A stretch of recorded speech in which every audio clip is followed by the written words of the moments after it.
Hello, Cherise viewers. Welcome back to Sandy Home Recipe. Your mama call about Sandy Home Recipe. Send the edika I will show you a video. Remember, rem subscribe. And the best say be rice apple puree for babies 4 to 6 months going. You better 2 tablespoons rice, white one.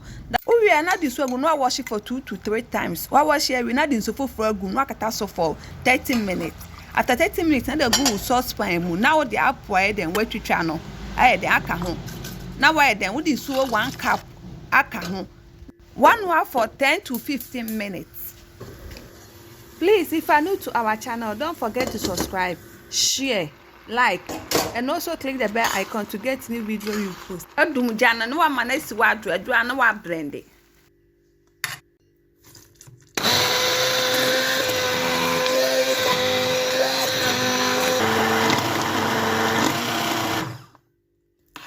This is how it should be. Store for 1 to 2 days and give it to babies from 4 to 6 months going. Adwani we ahodi wo afa nso ema akora ni nyife. Ndi edi kan a hwe e video remember to subscribe na wa share na wa mia notification bell say the video beto ahunsa beka. Now this our rice apple puree. Please like this video and subscribe to our channel. Thank you so much for watching.